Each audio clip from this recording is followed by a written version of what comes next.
Hello, good afternoon to you. This is Dr. James Alegbele. I want to talk to you today about very exciting topic that will be very useful for you in your own house. And this topic is called thermometer use and timely spotting of sepsis in your house.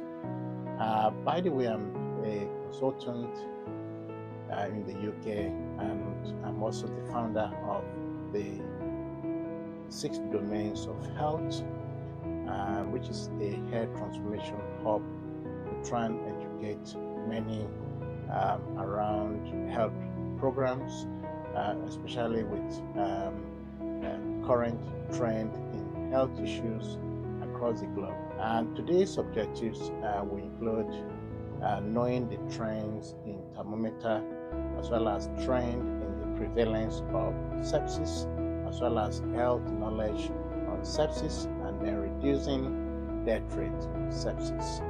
The thermogenesis is a very interesting fact which has been studied in biomedical science, and then I think it's how does our body regulate temperature is very important, because temperature is a key physiological parameters in biological reactions and events in our body. And then temperature is a critical parameters that influences various biological events and reactions, and especially in homeoterms, especially we humans. And in mammals, adaptive thermogenesis by brown adipose tissues has been well studied, that maintains body temperature in response to prolonged exposure to cold. And then thermoregulation is known to be regulated by a very important center in the brain called hypothalamus. So in looking at the trend in thermometers, nowadays we have various kind of thermometers, and these are just various ways, because we have various ways of heterogeneous temperature distribution. And then thermometer has been used in terms of medical use in the lab or in the clinical area, especially in the fridge where we store medications and other kind of things. And it can also be used, as you have seen in your house, you have the thermoregulators that is attached to your boiler, and so the thermometer is so important. And it's also been used in meteorology in determining the atmospheric temperature. And also we use thermometer in scientific research and industrial use for monitoring processes and manufacturing materials. So look at the trend in thermometer. Many years ago, we have the mercury thermometer that you have to put under your tongues or under the armpit in order to measure your temperature, and then we have to wait a few minutes before it gives you a result.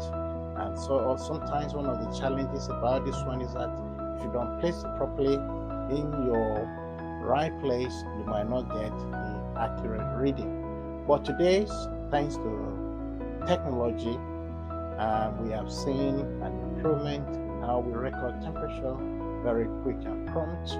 And then there are temperature that you can really insert on top of your head, and it will give you the accurate body temperature. So let's look at trend in prevalence of sepsis. According to WHO, recent data showing that sepsis is one of the most frequent causes of death worldwide. But there are challenges in collecting data worldwide. From the data in 2022, there were about 48.9 million people who died from sepsis-related death worldwide, and representing about 20% of all global death. The direct cause of sepsis and septic shock management include expenses related to hospitalization, intensive care unit stays, medications, diagnostic testings, and medical procedures. And treating sepsis can be very expensive, but luckily in the UK, many people will receive free healthcare. So temperature and sepsis.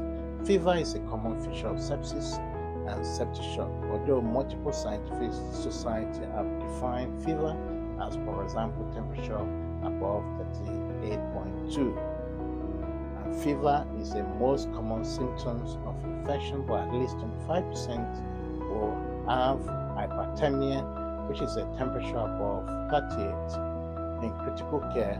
But we have to also know that body temperature is tightly regulated by the center I mentioned earlier, or hypothalamus, within a range of 0.2 to 0.4, with little circadian and as well as ovarian variation.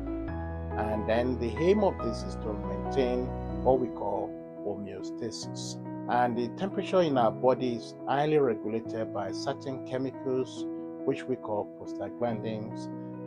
In prostaglandin E2 induces a high hypothalamus set of temperature, which promotes peripheral heat production, and then thereby leading to activation of various systems like your muscles and exotoxins, and then leading to production of more endogenous pyrogens.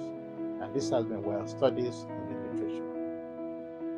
So how do you spot sepsis at home? So temperature may be sometimes unreliable. So you have to assess temperature, heart rate, respiratory rate, and blood pressure, and level of consciousness and oxygen saturation in people aged above 16, for example. So we are talking about adults.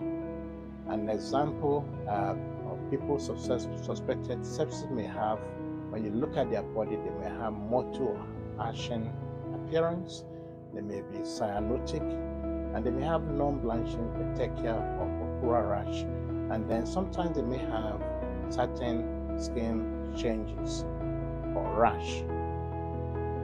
So sepsis, anytime somebody has sepsis, you have to call help by calling, reporting immediately, by calling for help so that the person can be brought to the hospital as soon as possible. And then the doctors will do assessment, will do blood tests, as well as cultures, urine or blood cultures, and other culture of any relevant specimens in the body.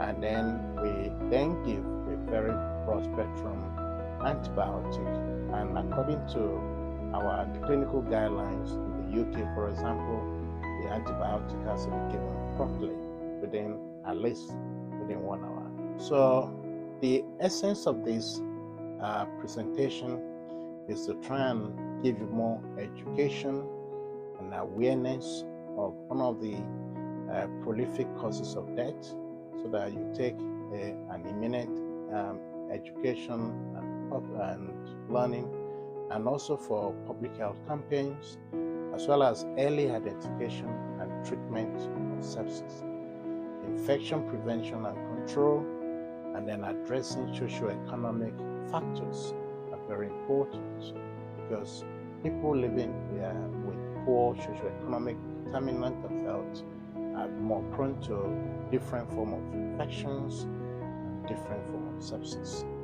And then hygiene is important, and then improving access to healthcare, especially in the third world country, where there is still a global need for improvement. So if you have any question, I hope I've been able to give you some tips around use of temperature, use of thermometer and temperature.